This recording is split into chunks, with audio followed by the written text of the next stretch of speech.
따를 때 언제나 분명하게 동일한 어떤 방식이 있었습니다. 아무나 와서 나 예수님 제자 되겠습니다 하지 않았어요. 예수님이 택한 사람들이 예수님의 제자가 되었습니다. 예수님께서 택한 사람들을 만날 때마다 예수님은 꼭 하신 말씀이 나를 따라오너라 하는 말씀을 하셨어요. 나를 따라오너라. 그러면 그 말씀을 받은 사람들은 한결같이 그 상황에서 무엇을 하고 있든지 간에 하던 일을 그만두고 모든 걸 버려두고 예수님을 따랐습니다. 예수님의 제자들 중에 가장 먼저 부르심을 받았던 사람들은 베드로와 그의 형제 안드레, 그리고 요한과 그의 형제 야고보입니다. 마태복음 4장 18절부터 22절에 보면은 이런 말씀이 기록되어 있습니다. 갈릴리 해변에 다니시다가 두 형제 곧 베드로라 하는 시몬과 그의 형제 안드레가 바다에 그물 던지는 것을 보시니 그들은 어부라. 말씀하시되 나를 따라오라. 내가 너희를 사람을 낚는 어부가 되게 하리라 하시니 그들이 곧 그물을 버려두고 예수를 따르니라. 거기서 더 가시다가 다른 두 형제 곧 세베대의 아들 야고보와 그의 형제 요한이 그의 아버지 세베대와 함께 있어서 그물 깁는 것을 보시고 부르시니 그들이 곧 배와 아버지를 버려두고 예수를 따르니라. 똑같은 방식입니다. 나를 따르라. 그 말을 듣고 제자들이 모든 걸 버려두고 예수님을 따랐다는 말씀입니다. 그 이튿날 예수님은 갈릴리로 가시는 길에 빌립을 만나셔서 나를 따르라 하고 말씀하셨습니다. 또 마태라는 이름을 가진 사람이 세금을 걷기 위해 길에 좌판을 놓고 지나가는 사람에게 세금 걷는 것을 보시고 그에게 가셔서 나를 따르라 하고 말씀하셨습니다. 그랬더니 그는 모든 세금 걷는 일을 다 그만두고 예수님을 따랐습니다. 한 번은 예수님께서 제자로 택하신 사람에게 나를 따르라 하고 말씀하셨는데 이 사람이 나로 먼저 가서 내 아버지를 장사하게 허락해달라고 했습니다. 아마 아버님이 돌아가실 날이 곧 가까이 온 것 같습니다. 예, 따르겠습니다만 내가 가서 아버님 좀 마지막에 며칠 좀 더 봉양하다가 돌아가시면 와 따르겠습니다. 그때 예수님께서 말씀하시기를 죽은 자들이 그들의 죽은 자들을 장사하게 하고 너는 나를 따르라 하고 말씀하셨습니다. 예수님께서 나를 따르라 하실 때에 그 말씀은 굉장한 권세와 권위를 가지고 있는 말씀이었습니다. 뒤로 미룰 수 없는 말씀이요, 달리 핑계를 댈 수 없는 그런 말씀이었습니다. 예수님께서 나를 따르라 하실 때마다 제자들은 즉시로 모든 것을 버리고 예수님을 따랐습니다. 그런데 마태복음 19장에 보면 나를 따르라 하시는 예수님의 초청을 유일하게 거절한 한 사람의 이야기가 나옵니다. 그는 젊은 부자 관원이었습니다. 그가 예수님을 찾아와서 물었습니다. 선생님, 내가 무슨 선한 일을 하여야 영원한 생명을 얻을 수 있겠습니까? 무슨 선한 일을 해야 영생을 얻겠느냐고 물으니까 예수님께서 계명을 지키라고, 십계명을 지키라고 말씀하셨습니다. 그런데 놀랍게도 이 젊은이는 모든 계명을 자기가 다 지켰다고 대답했습니다. 이스라엘 사람들이 모든 계명을 지켰다고 대답하는 그 말은 어렸을 때부터 지금까지 한 번도 그 계명을 범하지 아니하고 지켰다 하는 말씀입니다. 그러면서 그 젊은이는 말했습니다. 아직도 무엇이 부족합니까? 아직도 무엇이 내게 부족합니까? 이만하면 영생 얻을 수 있지 않습니까? 하는 질문입니다. 아마 예수님께로부터 너는 이미 영생을 얻었다, 그런 확답을 얻기를 원했을 것입니다. 그러나 예수님은 이렇게 대답하셨습니다. 네가 온전하고자 할진대 가서 내 소유를 팔아 가난한 자들에게 주라. 그리하면 하늘에서 보화가 네게 있으리라. 그리고 와서 나를 따르라. 나를 따르라. 예수님이 이 젊은 부자 관원을 제자로 부르신 것입니다. 나를 따르라. 그리고 그가 예수님을 따르기 위해서 버려야 할 것이 무엇인지 말씀하셨습니다. 이 부자 청년의 마음속에는 예수님을 따를 것인가 재물을 따를 것인가, 이 두 가지 생각이 충돌을 일으키고 있었습니다. 청년은 재물이 많으므로 근심하면서 예수님을 떠나갔습니다. 그 재물을 따르기로 작정을 하고 예수님을 떠나갔습니다. 마가복음에는 이 같은 얘기에 예수님께서 그를 보시고 사랑하셨다라는 말을 한마디 더 넣습니다. 그 돌아서서 가는 젊은이를 보고 예수님이 사랑하셨다 하는 말씀입니다. 그러면서 말씀하시기를 낙타가 바늘 구멍으로 들어가는 것이 부자가 하나님의 나라에 들어가는 것보다 쉽다 하고 탄식하셨습니다. 제자들이 말을 듣고 놀라서 그렇다면 누가 구원을 얻을 수 있겠습니까 하고 물을 때 예수님께서 사람으로서는 할 수 없으되 하나님으로서는 다 하실 수 있느니라고 대답하셨습니다. 사람은 재물을 더 사랑하는 그 마음이 사람의 마음에 있는 건 인지상정이다. 그래서 많은 사람들이 하나님을 섬기지 못하고 재물을 섬기고 재물이 자기를 구원해 줄 줄 알고 그 재물을 의지하고 살다가 그 재물이 결국은 자기에게 아무것도 해줄 수 없다는 것을 깨닫고 낙심하게 될 것이다. 그것을 미리 알고 하나님이 그에게 많은 재물을 주시고 축복을 주셨음에도 불구하고 그 재물을 보는 것이 아니라 재물을 주신 하나님을 보고 하나님을 따르고 하나님을 예배하게 하는 것은, 그래서 하나님의 말씀을 듣고 구원받게 하시는 것은 하나님이 하시는 일이다. 구원은 은혜로 받는 것이다. 이렇게 말씀하신 것입니다. 그 사건은 그런 식으로 마무리되는 것 같았습니다. 그런데 갑자기 그 순간에 베드로가 결정적인 질문을 던집니다. 보소서, 우리가 모든 것을 버리고 주를 따라 싸운데 그런즉 우리가 무엇을 얻으리까? 선생님 보십시오. 저 젊은 부자 관원은 재물을 버리지 못하고 선생님 따르지 못하고 떠나갔습니다. 그러나 우리는 우리 모든 것을 다 버리고 주님을 따랐습니다. 이제 우리가 무엇을 얻을 수 있습니까? 무엇을 얻을 수 있습니까? 아마도 다른 11 제자들도 같은 질문을 하고 싶었을 것입니다. 성경에 보면은 베드로는 다른 제자들을 대표해서 늘 예수님에게 말을 하는 장면을 보게 될 수 있기 때문입니다.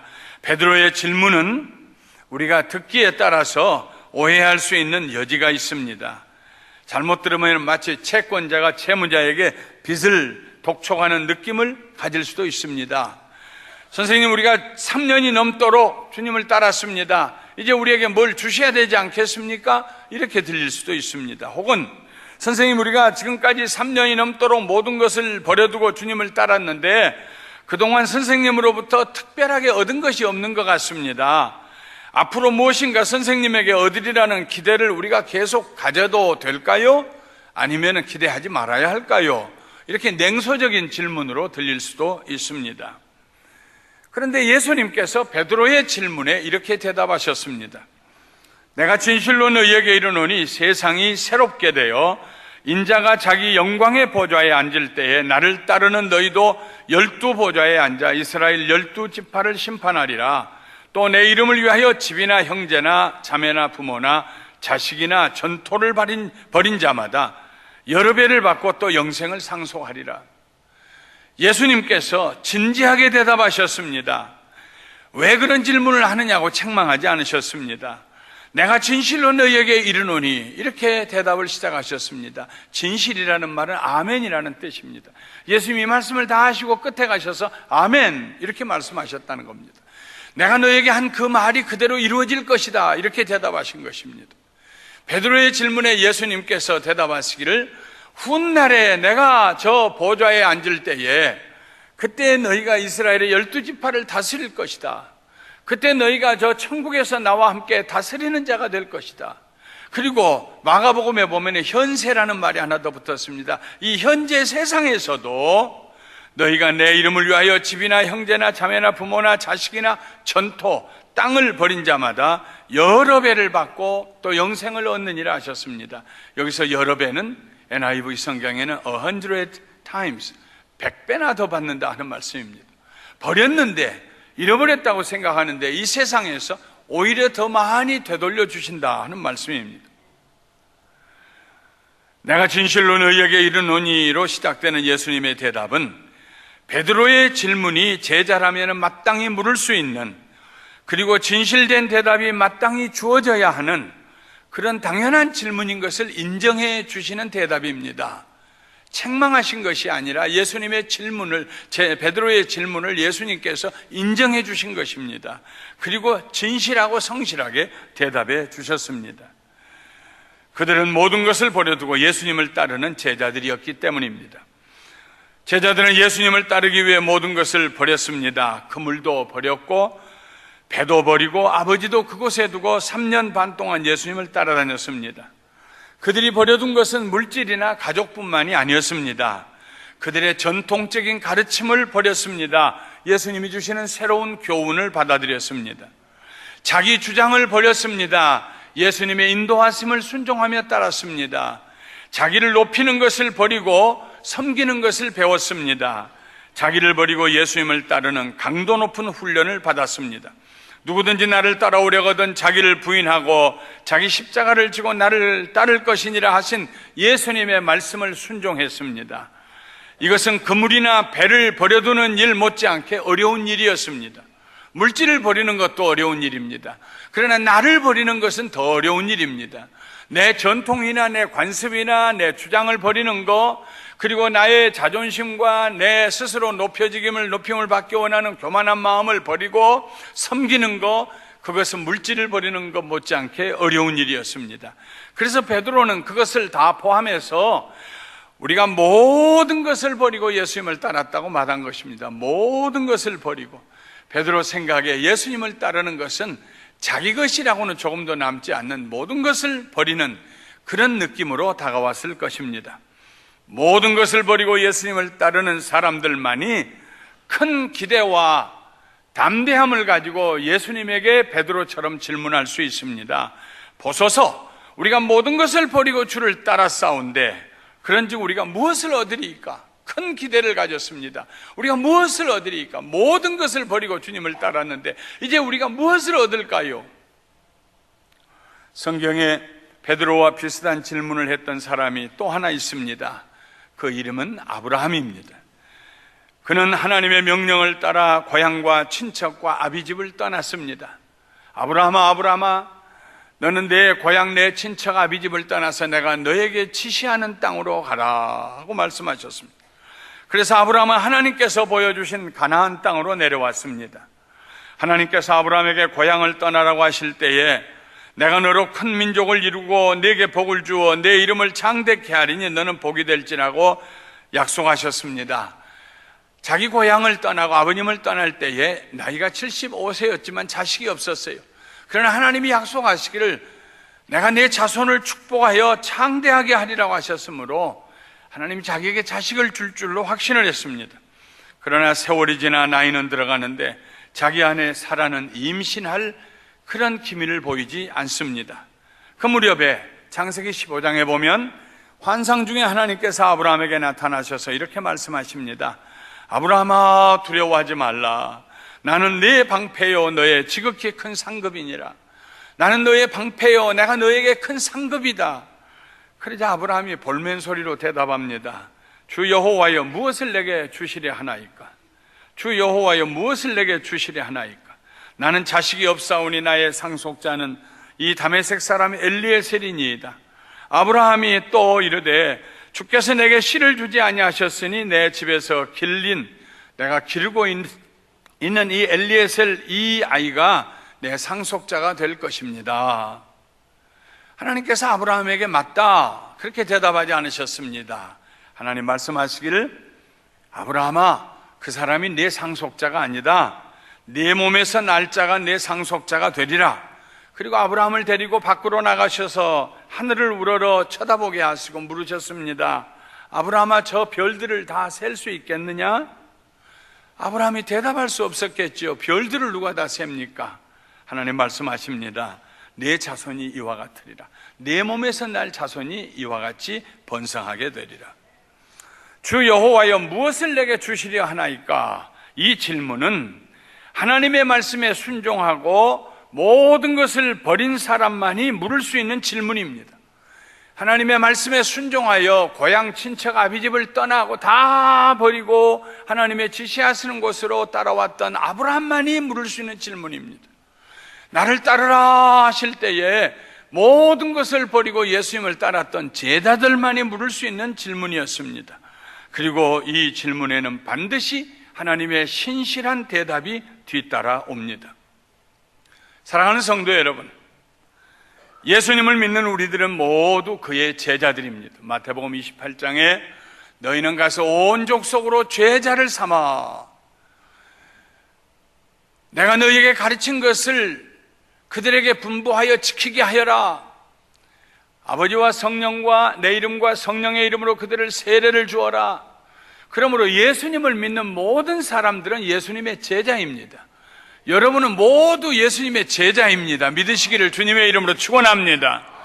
제자가 따로 있는 거 아니요, 예수님이 부르시고 나를 따르라 하는 그 음성을 부지부식간에 듣고 순간적으로 세상을 떠나서 주님을 바라본 사람, 이 시간을 귀하게 여기고 예배드리기 위해서 와서 여기 앉아 계신 여러분들, 하나님을 사랑하는 모든 성도님들은 다 예수님의 제자입니다.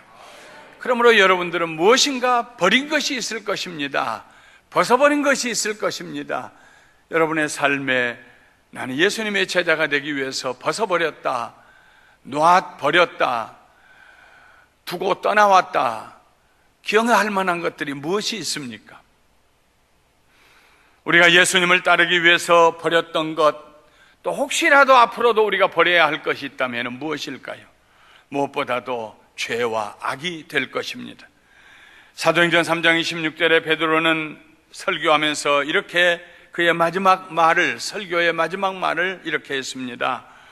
하나님이 그 종을 세워 복 주시려고 너희에게 먼저 보내사, 이 종은 예수님입니다.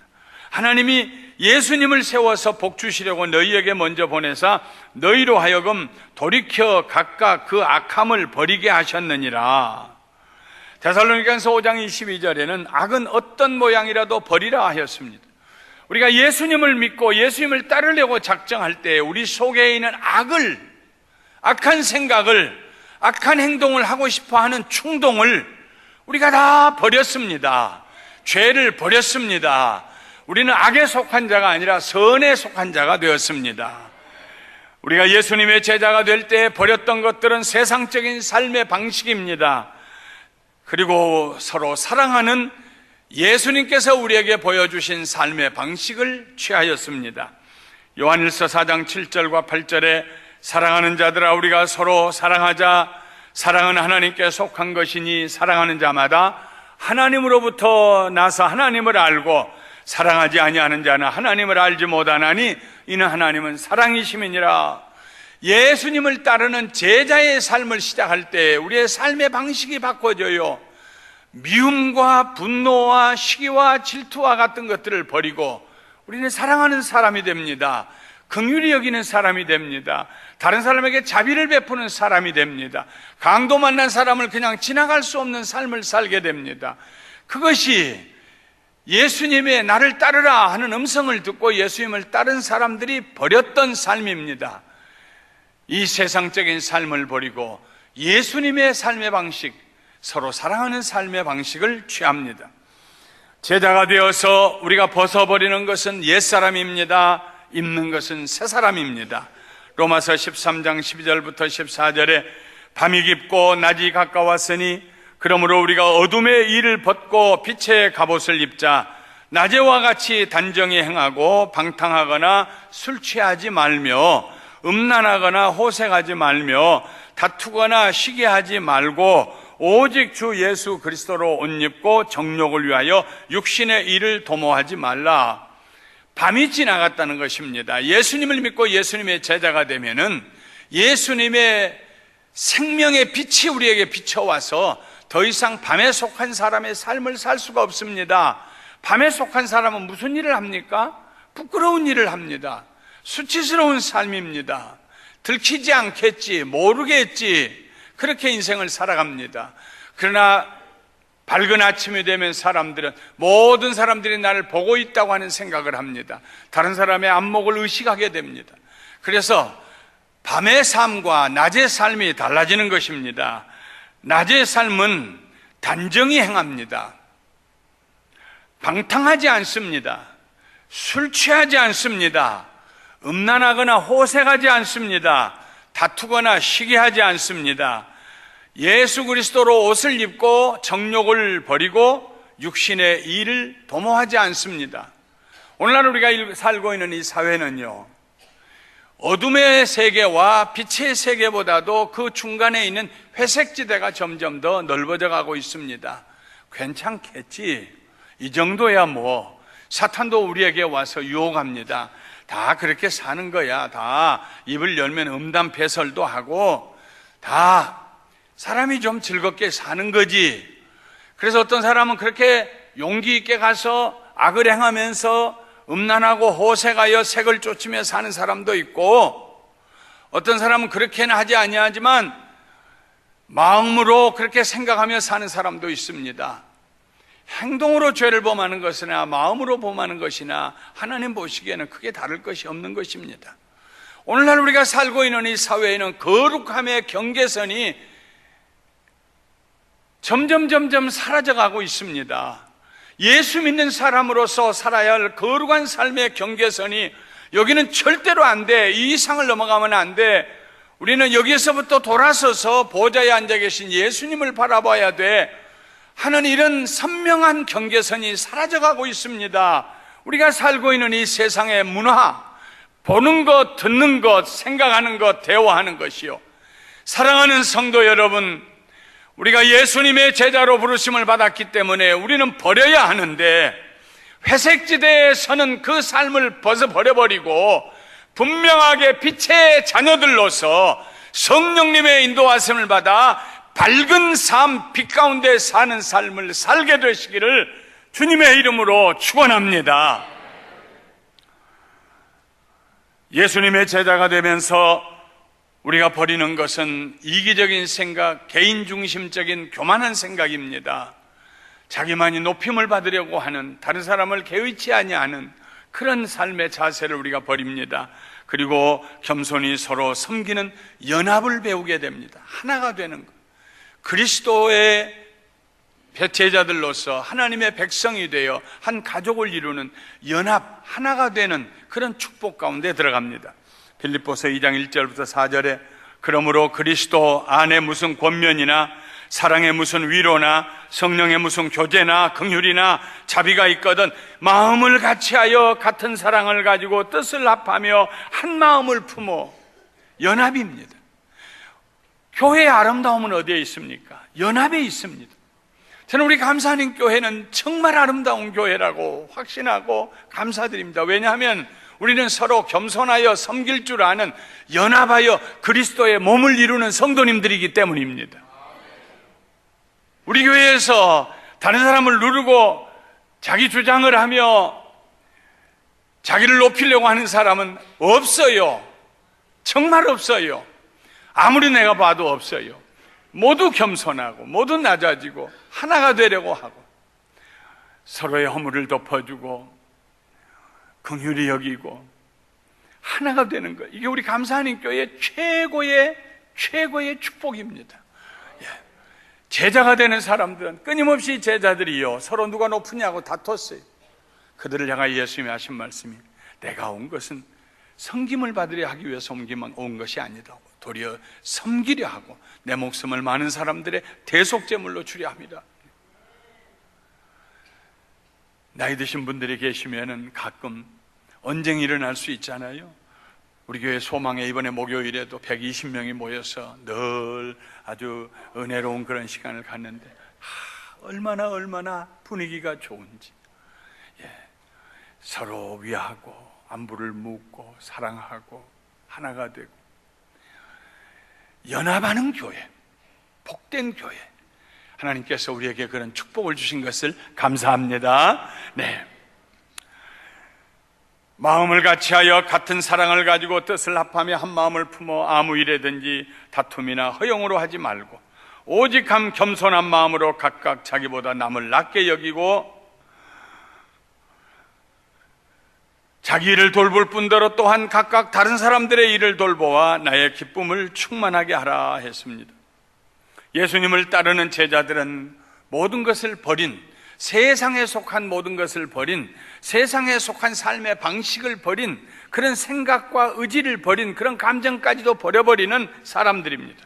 이런 사람들만이 담대하게 하나님께 구하고 응답받을 수 있게 됩니다. 사도 요한은 요한일서 3장 21절과 22절에 이렇게 말씀했습니다. 사랑하는 자들아, 만일 우리 마음이 우리를 책망할 것이 없으면 하나님 앞에서 담대함을 얻고 무엇이든지 구하는 바를 그에게 받나니 이는 우리가 그의 계명을 지키고 그 앞에서 기뻐하시는 것을 행함이라.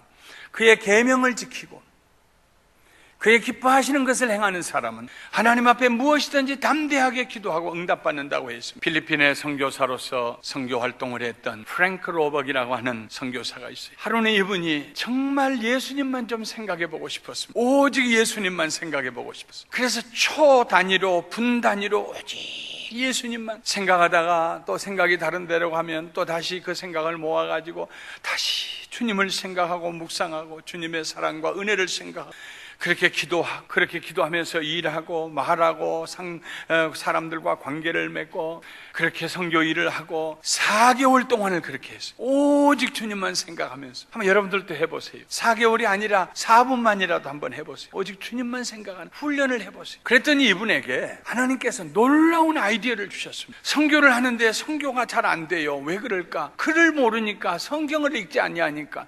그래서 저분들에게 먼저 글을 가르쳐야겠다. 문맹, 그 눈을 떠서 글을 읽을 수 있게 해야겠다. 그래가지고 그가 월드 리터시 이렇게 읽지 못하는 문맹자들을 글을 읽게 하는 그런 운동을 시작했습니다. 저 필리핀에서 이름 있는 미국 선교사 한 사람이 시작한 일인데, 미국 정부가 그 아이디어를 받아들여 가지고 미국 정부의 정책으로 만들어서 세계를 위해서 미국 정부가 할 일이 무엇이냐, 이 문맹 퇴치를 해주자, 모두가 글을 읽게 해주자. 그래가지고 미국 정부가 거기에다가 예산을 세우고 돕기 시작했습니다. 한 사람이 오직 주님만 따르기로 작정하고 제자의 삶을 살고, 그리고 하나님 앞에 아이디어를 얻어서 그렇게 위대한 일을 했어요. 그가 말했습니다. 그렇게 한 이후로 오직 주님을 사모하고 주님을 따르기로 작정하고 할 수 있는 모든 쓸모없는 것들 다 정리하고 버리고 그렇게 살기로 작정한 후로 내 기도에는 언제나 하나님의 응답이 왔습니다. 기도가 응답이 되기 시작했다는 것입니다. 보소서, 우리가 주님을 위해서 모든 것을 버렸습니다. 우리가 무엇을 얻을까요? 주께서 나에게 무엇을 주시려고 합니까? 하나님의 말씀에 순종하여 버린 사람들, 그리고 따르는 사람들, 제자들이 하나님께 구하는 것을 하나님께서 응답해 주십니다. 베드로와 제자들에게는 하늘의 축복과 땅의 축복을, 아브라함에게는 그의 자손이 하늘의 별수와 같이 많이 될 것을 응답으로 주시고 신실하신 하나님께서 그 약속을 이루어 주셨습니다. 이제 말씀을 마치겠습니다. 예수님은 베드로의 질문에 긍정적인 대답을 주신 후에 마지막으로 한 말씀을 더 했습니다. 그러나 먼저 된 자로서 나중되고 나중된 자로서 먼저 될 자가 많으니라. 이 말씀은 마치 그 뒤에다가 가로로 묶고 그리고 별표를 한 다음에 절대로 주의할 것, 이런 토를 달아놓은 것과 마찬가지입니다. 예수님 제자들에게 다 가르쳐서 말씀하시고 난 다음에 그러나 주의해라. 먼저 된 자로서 나중되고 나중된 자로서 먼저 될 자가 많으니라. 예수님의 제자로서 우리는 하나님의 나라 갈 때까지 따르는 일과 버리는 일, 이 둘을 계속해서 해야 합니다. 버리는 사람만이 예수님을 따라갈 수가 있습니다. 버리지 아니하고 짐이 무거우면은요 따라갈 수가 없어요. 육신의 정욕과 세상을 사랑하는 것과 자기를 높이고 싶은 것과 마음의 죄와 악, 이 모든 것들이 짐이 많고 버리지 못하면요 걸음걸이가 늦어져요. 예수님을 따라갈 수가 없어요. 가다가 잠든 토끼처럼 시작은 빨리 한 것 같은데 살다 보면 나중으로 처질 때가 있어요. 예수님이 나중된 자가 먼저 되고 먼저 된 자가 나중 될 수 있다. 이 말씀은 너희가 계속 깨어서 내 제자로서 버리고 나를 따르는 삶을 살아라 하는 말씀입니다. 로마서 12장 2절에 너희는 이 세대를 본받지 말고 오직 마음을 새롭게 함으로 변화를 받아 하나님의 선하시고 기뻐하시고 온전하신 뜻이 무엇인지 분별하도록 하라 했습니다. 이 말씀 가운데 동사가 3개가 나옵니다. 본받는다, 변화, 분별하라. 본받지 말고 변화를 받아 분별하라. 이 세 동사는 모두가 현재 진행형입니다.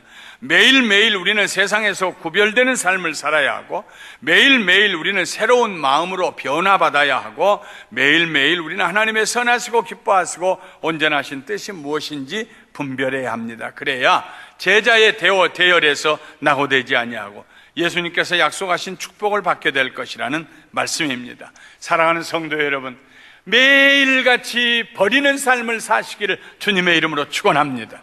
그게 회개하는 삶입니다. 내가 버려야 할 게 무엇일까? 버릴 뿐만 아니라 우리는 계속해서 예수님을 따라가는 삶을 살아야 합니다.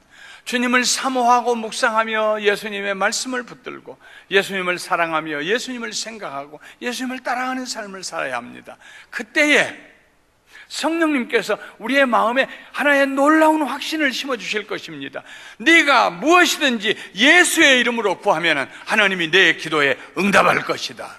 사랑하는 성도 여러분, 하나님의 제 사람들로서, 예수님의 제자들로서 기도한 것을 응답받고, 구하는 것을 얻고, 찾는 것을 찾고, 두드리는 문마다 열리는 그런 역사가 여러분과 함께 하시기를 예수님의 이름으로 축원합니다.